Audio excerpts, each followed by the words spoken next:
Opo. Sino po mauna? Opo. Sir, Mav po from GMA. Sir, hingi lang po kami ng reacts kasi kahapon po hinarang ng China Coast Guard vessel yung isang research vessel ng Pilipinas.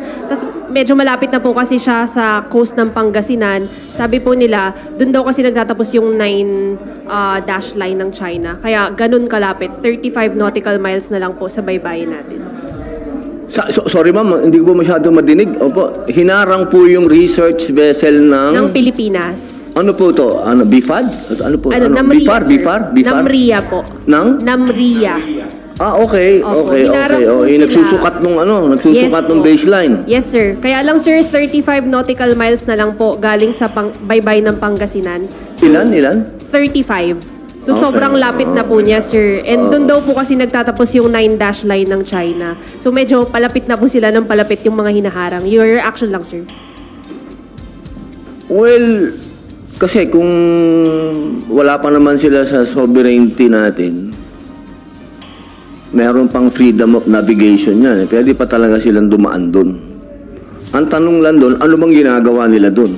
Hinarang nila yung ating research vessel. Yes, sir. Malabo yun, ha? Anong ginawa nung ating research vessel? Nagpaharang ba siya?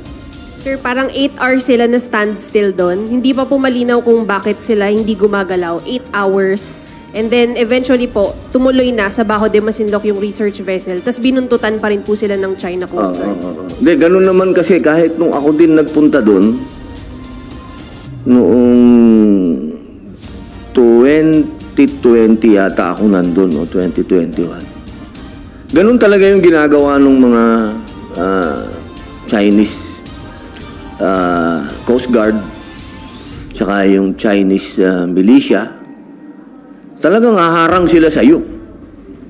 Pero kami, hindi kami nagpaharang. Kami ay ating to, ba't kami haharangin nyo kami dito? Kaya tumuloy-tuloy lang kami hanggang sa nakarating kami dun sa pupuntahan namin. Dapat ganun lang ang maging huwag tayong magpapaharang. Atin yun eh. Ang kailangan lang dito talaga, at ang ipinakikiusap ko din lagi sa ating mga kababayan, itong bagay na ito, hindi naman po ako nagbabago ng posisyon, kasi yun pa rin ang posisyon ko. Kung ano yung sinabi ko sa hearing, yun pa rin ang posisyon ko ngayon. Ito, malinaw na pag sinabi natin na paglagpas ng 12 nautical miles, yun ay tinatawag nating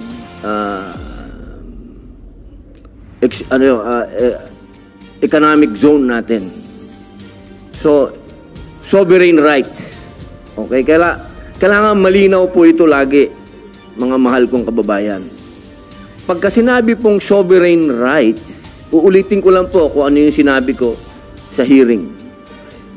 Pag sinabing sovereign rights, may karapatan po tayo doon sa mga nasa ilalim ng tubig na yon. Pwedeng isda, pwedeng gas, pwedeng oil. Economic zone natin yon. Exclusive economic zone. Pero hindi po yun sovereignty. Hindi pa po tayo ini-invade. Wala po yun na tayo ay sinasakop na. Kasi wala pa naman po sila doon sa 12 nautical miles. Ngayon, kapag ganyan po, ang sinasabi natin na sovereign rights, economic zone, ibig sabihin, open tayo for business. Kasi economic nga yan, economic zone. Pwede tayong magkaroon ng kalakal dyan. Kaya anuman ang nagaganap dyan, una, hindi naman tayo pwedeng magpaapi dyan. Lagi kong sinasabi, lalong-lalo na dyan sa BRP Sierra Madre, kapag nagkakaroon ng pagdadala ng supply, binobomba sila ng tubig, Ilang beses ko nang sinabi, ba't hindi tayo mambomba din ng tubig? Bakit ba lagi na lang, tayo na lang lagi ang mukhang aping-api doon? Ba't wala ba tayong pambomba ng tubig para makaganti man lang din tayo? Itong mga bagay na ganito, kailangan ng mga malalamig ang ulo dito. Hindi po pwede ito na sumasabay tayo sa kaguluhan sa buong daigdig. Na nagkakaroon ng kaguluhan sa Middle East, nagkakaroon ng kaguluhan sa East Europe, tayo din gusto natin dito may gulo din tayo. Hindi naman po kailangan mangyari yon. Sapagkat sa ngayon, easy yan, ibig sabihin, yan ay economic area yan, pwede tayong magnegosyo dyan, magtulungan tayo dyan, ilan ang kapitbahay natin dyan, ilan ang may claim dyan, ilan ang bansa na nagsasabing pagmamay-ari nila yan, ba't hindi tayo magkaroon ng pag-uusap at umpisahan natin magnegosyo dyan, mag-business dyan. Huwag tayo sana, huwag ito lumaki, huwag ito pag-umpisahan ng pagka nanood kayo ng international news, 3 lagi ang lugar na pwedeng pag-umpisahan daw ng gera. Sasabihin dyan, Middle East, Europe, at kasama na tayo, Pilipinas. Ang pakiusap ko lang po, mga mahal kong kababayan, anuman ang hinaharap natin, kailangan po tayong maging handa. At kailangan nasa likod tayo ng gobyerno. Kasi yung mga sinasabi namin dito, opinion lang namin ito. Pero sa kaduluhan nito, kung ano ang posisyon ng gobyerno, yun ang oposisyon. Siyempre, susuporta tayo sa gobyerno. Kung ano ang sinasabi ng ating Pangulo, yun ang gagawin natin. Alangan naman magkontrahan pa tayo sa oras na to. Pero ako, sinasabi ko sa inyo, mula nung hearing hanggang ngayon, isa lang ang posisyon ko, diplomasya. Daanin natin ito sa usapin ng diplomasya. Dahil ako, naniniwala ako, magkakapitbahay tayo, kailangan ayusin natin yung kapitbahay natin.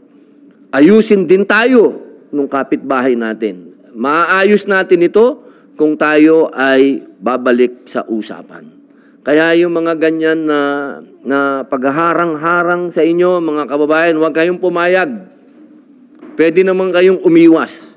At nagawa ko yan. Hindi ito kwentong kutsero na sasabihin ko sa inyo, ito gawin ninyo. Hindi po. Ginawa ko yan. Ako mismo nagpunta dyan. Ako mismo nakipaghabulan dyan sa mga Coast Guard ng China, sa mga milisa ng China. Kami mismo hinarang. Pero hindi kami nagpaharang. Hindi rin kami nagpabomba ng tubig. Talagang magaling lang yung kapitan namin. Kaya ang gusto ko lang, huwag tayo magpaapi sa oras na ito at huwag din tayo mang-api. Yun lang, ma'am. Good morning po. Sir, meron po nakaumang na resolution sa Senate na para imbestigahan yung umano'y gentleman's agreement na pinasok daw ni dating Pangulong Duterte. Sir, kailangan pa bang ipatawag yung dating Pangulo kung sakaling matuloy yung investigation po ng Senado? Alam nyo, napakahirap magkomento kasi mga presidente yung nag-uusap. Sa ngayon kasi, nagbigay ng komento si Pangulong Bongbong Marcos. Nagbigay din ng komento si dating Pangulong Rodrigo Roa Duterte. Ang hirap gumitna sa usapin nito kasi may mga bagay, may mga protocol na yung mga presidente lang ang nakakaalam. Katulad yan, yung mga pagbisita sa mga leaders, sa mga bansa, na mga ibang leaders, may mga pinag-uusapan talaga dyan. Alam mo, pupunta dyan, magtititigan lang sila. May pag-uusapan talaga dyan. At yung mga bagay na palagay ko, may kinalaman sa national security natin. Hindi naman na siguro dapat yan idaan pa sa public hearing o ano. Dapat pag-usapan na lang ng dalawang pangulo natin yan, silang dalawa lang. Kasi may kinalaman nito sa national security natin. Pinagmumulan nito ng mga usap-usapan na politically motivated at destroying our minds. Kasi brainwashing na, naging politika na.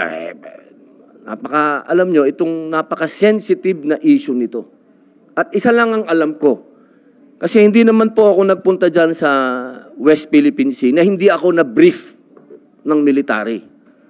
Nung panahon na yan, ang alam ko, dyan sa UNCLOS, nakalagay dyan sa UNCLOS ang linaw na yung mga disputed islands, kailangan yan, status quo. Sinabi yan nandyan yan sa UNCLOS. Ano?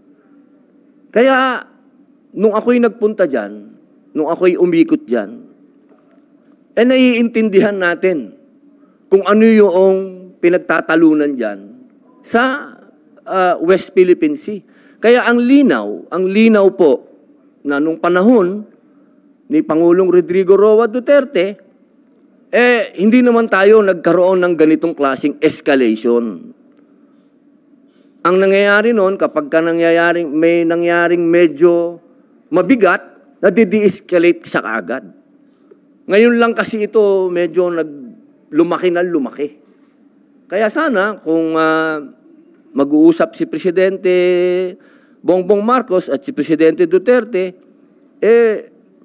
mag-usap na lang sila ng private. Hindi na kailangan idaan sa hearing at malaman pa ng China kung ano yung pinag-uusapan natin. Usap ni Duterte at ni President Marcos. Wala nang Senate hearing. Siguro ako lang po, hindi lahat ng bagay naman kasi kailangan natin ipaalam pa sa taong bayan, lalo na itong national security na to. Siguro mag-usap muna si Presidente, yung dalawang presidente, at gumawa sila ng statement nila pareho para unity naman ang makita natin. No? Sa oras na to, ang kailangan natin, united ang mga Filipino, hindi tayo divided. Kasi nakikita naman natin yung mga ganap sa buong daigdig. Sana naman tayo mismo, mga Pilipino, sa oras na to, wag na natin masyadong bulaklakin ng politika kasi nasa bingit tayo, mga mahal kong kababayan. Kumbaga, nasa cliff tayo ngayon. Dalawa lang ito, tatalon ba tayo sa tubig o aatras tayo? Yun lang yun. Tatalon ba tayo ng sabay-sabay o magtutulakan tayo? Yun lang naman yan, mga kababayan. Kailangan medyo malinaw ang isip natin dito sa usapin na ito. Sir, malapit kayo kay dating Pangulong Duterte. Are you convinced dun sa sinabi niya na wala siyang isinurrender na part ng ating Philippine territory? Ay, opo ma'am. Imposible pong may sinurrender dahil ako nga bagamat yun top secret, pero wala naman ng top secret. Alam na, pelikula na nga yung pinunta ko dun Yung pinunta ko dun sa West Philippine Sea, siguro pagpapakita na yon na walang binibitawan na teritoryo ang ating mahal na Pangulong Rodrigo Roa Duterte. Kasi yun nga yung mission ko Yun nga yung mission ko nung panahon na yun Paano na sasabihin na nag-surrender tayo? Ang mission ko nga nung oras na yun, palakasin ang loob ng mga tao dyan sa mga isla na yan. At hindi lamang tayo pinayagan ng isang kernel na makapagtayo tayo ng milisya. Dahil nung panahon na yun, yun sana ang balak natin gawin, pero kinontra ng isang army kernel. So hindi natuloy. So paano sasabihin na nag-surrender si Pangulong Duterte? Hindi mangyayari. Sir, dapat po bang mag-reach out si Pangulong Marcos kay former President Duterte since sinabi naman ni Duterte na open yung lines niya for President Marcos? Alam ko kasi meron talagang pagkakataon na dapat ang dalawang Pangulo nag-uusap. Lalo na yung katatapos lang ang termino at yung sumunod. Yan, ginawa na rin niya ni Pangulong Duterte nung naupo siya. Pinatawag niya yung mga dating presidente at tinanong niya tungkol sa West Philippine Sea. Siguro ganun din ang pwedeng gawin ni Pangulong Bongbong Marcos. Ipatawag niya si Pangulong Duterte. Ako naman, alam ko, anytime na patawag niya si Pangulong Duterte, dadating yun. Lalo na may kinalaman sa ating kasiranlan. Sir, kano pa inaminaw ni former President Duterte na meron nga siyang kasunduan with China and then China insisting that there was indeed a gentleman's agreement na walang dadaling repair material sa PRP Seraman. Don't you think that resurgent Ako po kasi hindi ko po alam, wala akong knowledge sa pinag-usapan ni Presidente Duterte at ang Pangulo ng China. Wala akong alam. Ang alam ko yung nasa UNCLOS. Kasi kung yun ang basihan, ang sabi doon, malinaw na wala dapat maganap na sa mga disputed islands at doon sa mga low tide islands, yung mga tinatawag nila, low tide elevation, hindi dapat magtayo ng mga konkretong infrastructure. Nandun yun eh. So siguro, ako, kasi ayoko magsalita nang wala akong basihan. Hindi ko alam kung anong pinag-usapan ni Presidente ng China at ng Pilipinas. Ang alam ko yung UNCLOS. Siguro, yun ang basihan nilang dalawa. Kasi ang nakalagay doon, bawal kang magtayo ng kahit ano sa mga low tide elevation at sa mga disputed islands. Sir, yung ayungin po kasi hindi na siya disputed since yung may arbitral ruling tayo na yung West Philippines yung amin talaga yan. Talaga yan, oh. Pagka pinanghawakan natin kasi yung arbitral, talagang ilalaban natin na atin yun. Pero, siyempre, meron laging two sides of the coin eh. Yung isang side ng coin, ang sinasabi ng Amerika ay ng China, hindi naman sila sumama doon sa arbitral. Kasi pag arbitral, dapat dalawa lagi ang kumbaga, yung partido, dalawa. Eh nung nag-hearing at naggawa ng arbitral ruling, hindi naman na-involve ang China. So yun ang posisyon ng China. Sinasabi nila, hindi naman kami sumama dyan sa kaso na yan. So, sa atin, siyempre, lagi tayong babagsak sa international law. Diba? Ano ba yung international law? Bumagsak tayo sa UNCLOS. Kung ano yung sinasabi ng UNCLOS. Sir, recently nagkaroon ng joint naval or maritime activities between Philippines, Australia, US, and Japan. And then nasundan ang trilateral meeting o yung summit between US, Philippines, and Japan. Do you think makakahupa yun ng tensyon sa West Philippine Sea o pwede itong magpatindi pa ng tensyon dahil baka mag-provoke nila? Alam nyo, ma'am, sa totoo lang, yung mga ganong mga paandar, titingnan ko na lang si Presidente at kung ano ang desisyon ni Presidente, susuportahan ko na lang. Sapagkat siguro, siya ang presidente, siya ang nakakaalam kung ano ang maganda para sa atin. Magkaiba man kami ng pananaw, hindi na importante yung pananaw ko ngayon. Kasi huli na yun. Ang importante, suportahan ko yung Pangulo kung ano yung sa tingin niya na tama para sa atin. Kasi, sabi ko nga, nagkukwentuhan kami ng asawa ko. Kwento ko lang. Sabi niya, bakit parang hindi ka nagsasalita? Sabi niya, usually madaldal ka. Sabi ko, iba na kasi ngayon. Kasi ngayon, nasa gobyerno na tayo. Labag man ako. Labag man ang kalooban ko sa ginagawa ni Presidente. Pero kailangan tumayo pa rin ako sa tabi niya at suportahan siya. Kasi sa akin, nag-iimbita na tayo ng mga kapitbahay natin galing sa malalayong lugar na sana inayos muna natin yung mga kapitbahay natin. Pwede naman tayong humingi ng saklolo doon sa ASEAN kasi yun ang malapit sa atin. Pero ang desisyon ng ating Pangulo ay humingi siya ng tulong doon sa nasa Europa, nandoon sa Amerika, at yung Japan, desisyon niya yun. Siya ang arkitekto ng foreign policy natin, so okay. Pero kung ako ang tatanungin ninyo, sana hindi na umabot doon. Pero dahil nandyan na, sige, nasa likod ako ng Pangulo. Pero sir, how would you assess the foreign policy of the President given our 2 years ago? Masyado, ako sa akin masyado akong natatapangan sa presidente natin, sa mga desisyon niya. Pero siyempre, desisyon niya yan kung sa tingin niya, yun ang maganda para sa bansa, bakit ko naman siya kukontrahin? Magkaiba kami ng pero hindi ito ang oras. Lalo na sa mga oras na to na magpakita pa tayo ng pagkontra sa presidente. Siguro hindi itong oras na maging divided tayo. Ito ang oras na magpaliwanag ang Malacanang sa kanyang mga ginagawa para mas maintindihan ng taong bayan kung ano itong mga drastic decisions na ginagawa nila. Kailangan alam ng taong bayan kung ano ang pwede nating harapin dito.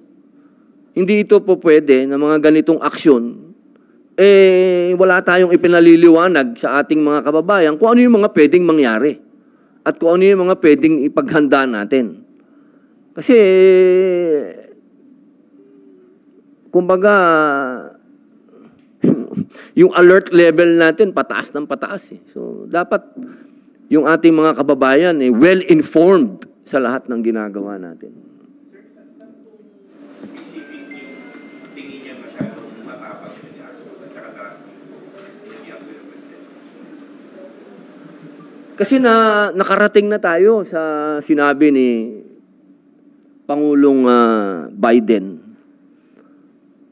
na an attack. Pag nagkaroon daw tayo ng casualty, sabi niya, AFP o kahit anong automatic ang MDT ay So, ano pa ba ang doon? Wala nang sigurong pinaka matinding statement galing sa Amerika. Kasi ibig sabihin nito, nasa waiting game ba tayo? Waiting game?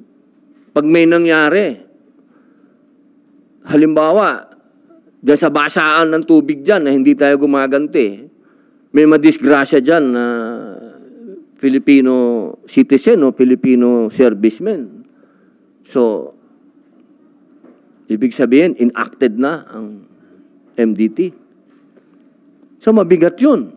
Mga kababayan, yung Mutual Defense Treaty, pag binasa nyo yan, mabigat yan, ibig sabihin, gera na. Aba, handa ba tayo doon? Kayo ang tanungin ko, handa ba kayo na tayo umabot sa state of war?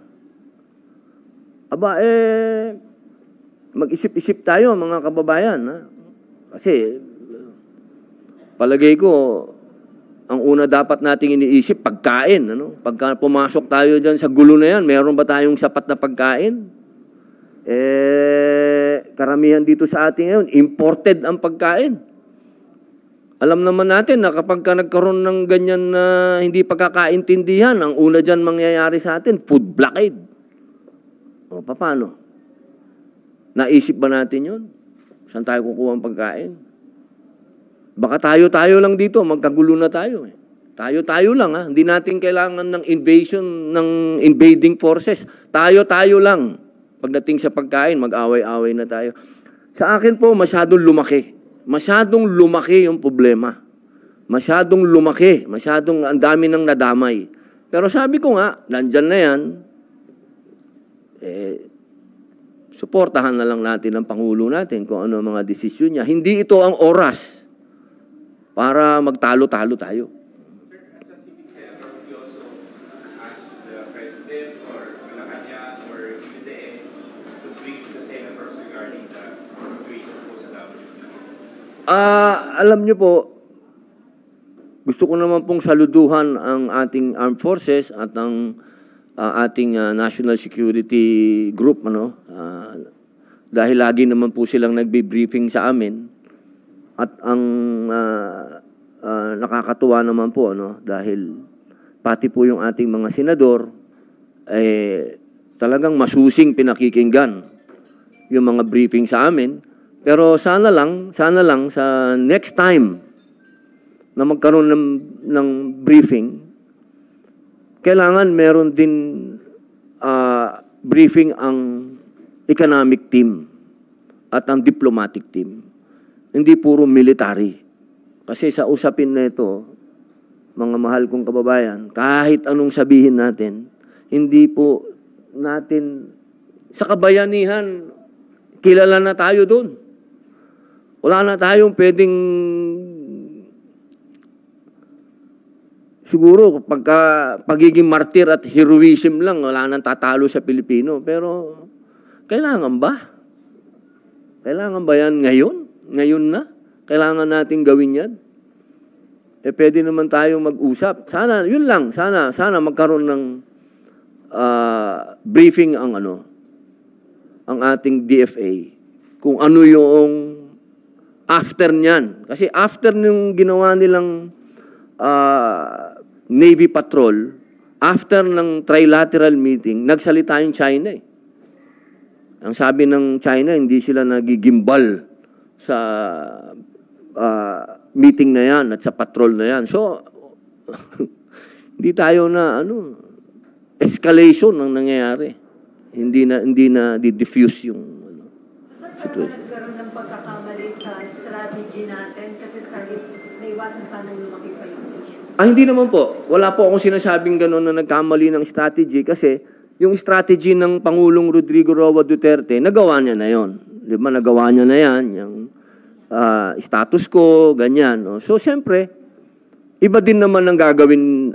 Expected naman na ibang Pangulo, iba ang strategy niya. Ito ang strategy niya. Medyo, yung strategy lang, very bold lang yung strategy ng Pangulo na to. Pero hinahangaan ko to, hinahangaan ko tong strategy na to at napakatapang ng strategy na to. Pero sana lang handa ang buong bayan sa strategy na to.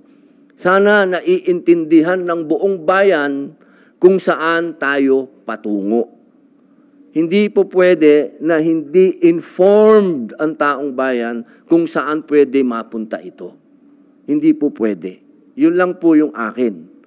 Kung nung panahon ni Pangulong Rodrigo Roa Duterte ay naging status ko yan, naging kalmado, ngayon, hindi po tayo kalmado. Kailangan natin informed ang mga tao. Ano ang gagawin natin susunod? Hindi pwedeng spectator lang ang tao dito. Hindi po pwede. Kailangan natin maging handa kung anuman ang pupuntahan po nito. Po dyan sa yung tension nga, no? Kasi patuloy na lumalala. Si Davao del Norte Representative Pantaleon Alvarez is urging the Armed Forces of the Philippines to withdraw the support to President Marcos. Kasi parang sinasabi niya nung rally nitong weekend na parang, yun nga, nakikita niya yung foreign policy is patungo nga doon sa pag-rise ng tension and baka nga mauwi sa gera. Your comment on that? Because you're saying kanina, sir, na this is the time that we have to be united and support the President with his decision. But on the other side, there are other lawmakers na urging the AFP to withdraw the support from the President. Inaasahan naman natin na sasabihin ni Congressman Alvarez yan. Kaibigan din natin yun. Matakapang din yun eh. Pero, siyempre, kanya-kanyang point of view yun. Pero hindi ganun na, wala na mangyayari sa bayan natin kung ganito tayo na tuwing merong gusto natin palitan yung presidente, tapos na tayo doon. Dapat hindi na tayo nakakarating sa mga ganong ganap. Kasi hindi yung makakatulong sa ekonomiya, hindi yung makakatulong sa lahat ng bagay, lalong-lalo na sa harapan ng kung sino man ang gusto nating awayin. Na tayo mismo dito sa Pilipinas, hindi tayo sumusuporta sa leader natin. Hindi maganda yon. Ako, para sa akin, kung ano man ang opinion, political yon. Political yung opinion ni Congressman Alvarez.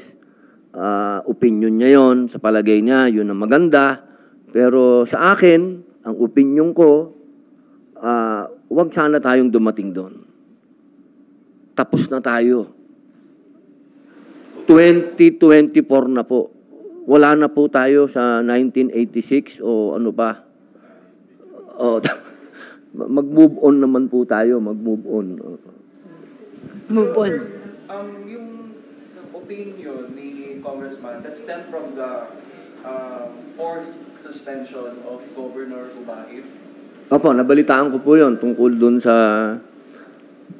Siyempre, kanya-kanyang, ano yan eh, kanya-kanyang version, narrative. Siyempre, may narrative yung governor, may narrative din ang executive, ano? Pero ako, sa totoo lang, yun ang lagi kong pinakikiusap. Sana itong mga nagaganap sa bansa natin, wag nating kalilimutan ang saligang batas. Kailangan meron tayong due process sa lahat ng bagay. Sayang naman kung meron tayong mga ganitong mga pangyayari na may mga nagrereklamo na galing pa sa malalayong lugar. Hindi natin to kailangan sa ngayon. Sana maayos itong issue na to. Kasi ano ba to? Sunod-sunod eh. Sunod-sunod na ang reklamo walang due process. Hindi maganda yon para sa bayan natin na may sumisigaw na hindi sila nakakuha ng hustisya. Sana matapos na yan. No? Hindi yan healthy para sa atin, lalo ngayon. Kailangan lahat ng tao sa Pilipinas may due process. Right now, meron na hong mga arrest order laban kay Pastor Quiboloy from the court, from Davao and Pasig RTC. So, will you advise na po kay Pastor Quiboloy, considering na korte na po yung may arrest warrant na sumuko na po siya? Yan naman po lagi ang ating panawagan sa ating mahal na kaibigan at mahal na compatriot kay Pastor Quiboloy na total ito po ay nasa korte na. Mas maganda po sana na makapagpakita na siya. Para po, alam nyo kasi, yung mga ganitong bagay, katulad nung una kong interview sa inyo, sana naiwasan yung mga ganito na mga ganap. Pwede namang ginawang matahimik. Eto tayo ngayon, dagdag budget na naman ito sa mga kapulisan, sa kasundaluhan. Siyempre, may task force, hulihin si Pastor Quiboloy. Hindi lahat ito pabor sa kaban ng bayan. Sana. Pero nandyan na yan. Meron ng operation. Sana lang, nagdasal po tayo na walang mangyaring violent. Sana maging mapayapa. Kasi katulad ng sinabi ko nun, napakahirap na pagsamahin natin sa issue na to ang faith at politics. Ang hirap po niyan. Kumbaga, ang daming taong masasaktan dito sa issue na to. At pananampalataya yun. Mahirap tayong maipit sa gitna pagka pinag-usapan ng pananampalataya. Sa totoo lamang po, inaantay po namin hanggang ngayon yung desisyon kung kailan kami makakapag-hearing patungkol po sa pagtanggal ng franchise ng SMNI. Hanggang ngayon, naantay po namin ng desisyon kung kailan kami makapag-hearing. Kasi ang dami na po dyan, ang dami nang naging nagdikit, na siya yung kaso ni Pastor kasi, domino na, umabot na hanggang sa SMNI, freedom of the press na.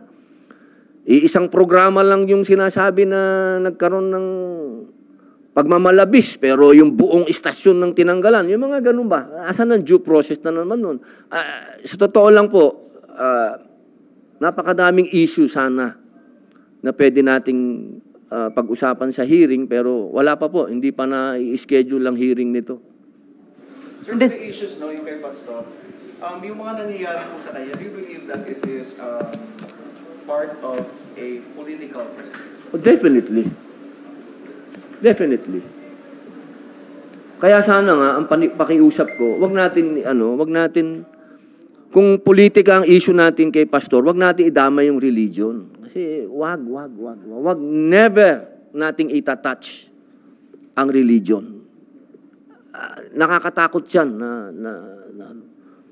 na pakialaman natin.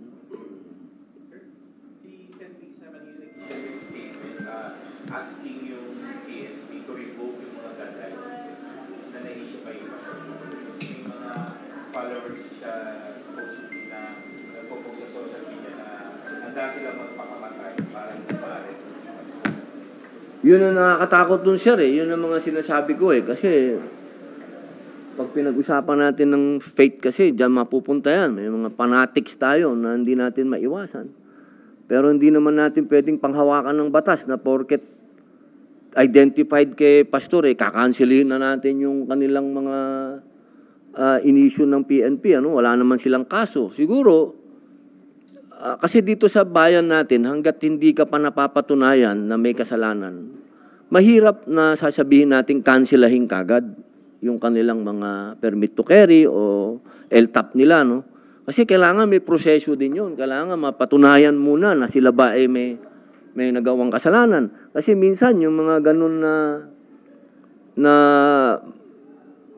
ang hirap pare, napakahirap na parang kasi ako, nangyari sa akin yan, kinansila yung mga baril ko, pare, na ano yan, ha? Nung sumuporta tayo sa 2013 na gulo sa Lahad Datu. Openly, sumuporta tayo sa mga tausug. Ang nangyari sa akin doon, nakansila lahat yung... Hindi ko alam, biglang kinansila lahat yung ano ko, yung permit to own, lahat yun. Kinansila. Nagulat ako, sabi ko, para naman yatang ang aking karapatan na nasagasaan yata. Pero ang nilabas nila, yung mga ex-convict, hindi pwedeng magbarel. Kaya wala akong nagawa. Dumating lamang yung aking absolute pardon, kaya ako nakakuha uli ng baril. Pero sabihin, sana yung mga ganitong bagay, wag na nating palakihin ba? Yung mga supporter ni Pastor, natural lang di silang makapagsalita dahil sa kanila, pakiramdam nila, naapi yung kanilang pastor. Wag lang sana, pakiusap lang natin dito sa mga kaibigan natin, maging kalmado po kayo. Hindi solusyon ang karahasan. At tandaan po natin, si Pastor ay lingkod ng Diyos. At ang kanya pong dinadanas ngayon, isang pagsubok. Isang pagsubok sa kanyang pananampalataya at sa pananampalataya ng tinatayuan niyang relihiyon. At isang bagay ito na nagpapatunay na kapag malapit tayo sa pagsubok, ibig sabihin malapit tayo sa Diyos. Kaya siguro po, ang gawin na lang natin, manalangin tayo ng kapayapaan. Kung ano man ang mangyari, sumurrender man si Pastor o mahuli, sana walang karahasan na mangyari. Okay. Sir, when you say setting aside politics, do you mean we have to simply ignore the complaints of the victims of Lloyd? Would this not amount to condoning his illegal activities? Ay, hindi po. Huwag po natin i-ignore, no? Dahil ito po ay ang pakiusap po natin, pag-usapan po ito sa korte. Kasi sa court po, yan ay hindi mai-impluwensyahan yan ng tinatawag natin politically motivated cases. Ano? Kasi alam naman po natin na yung ganitong bagay, hindi natin maiiwasan na magkaroon ng kulay politika. Kasi alam naman natin yung mga naganap noong panahon ng administrasyon ni Pangulong Rodrigo Roa Duterte at sa administrasyon ngayon. Siyempre, hindi naman po tayo mga bulag. Alam naman natin yun na number 1 na supporter ni Pangulong Rodrigo Roa Duterte, si Pastor Kibuloy. Number 2, lumaban yan sa mga NPA, sa mga komunista. Hindi naman po natin maipagkakaila din na karamihan sa mga sumusuporta ng laban kay Pastor Kibuloy, may kinalaman sa politika. Sir, nang-encourage kayo na sana maraming pumasok sa military reservist. Recently, nag-oath-taking si Senate President Zubiri bilang Army Reservist. At sabi niya, nanghihikayat na rin siya sa marami na mag-enlist kasi nga, because of the situation, and at the same time, para prepare tayo in case may mga calamities.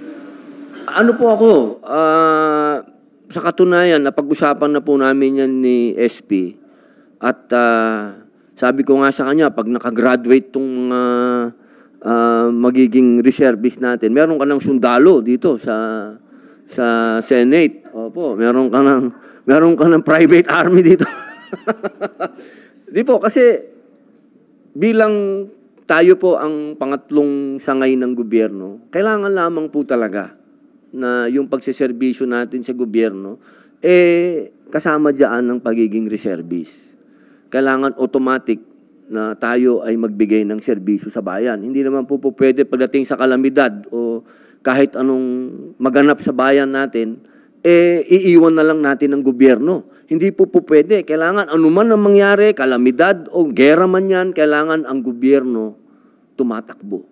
Para ang bayan natin, ang mga taong bayan natin, ang ating mamamayan, huwag silang mawalan ng fighting spirit. Ano man yan, kalamidad man o anuman gulo.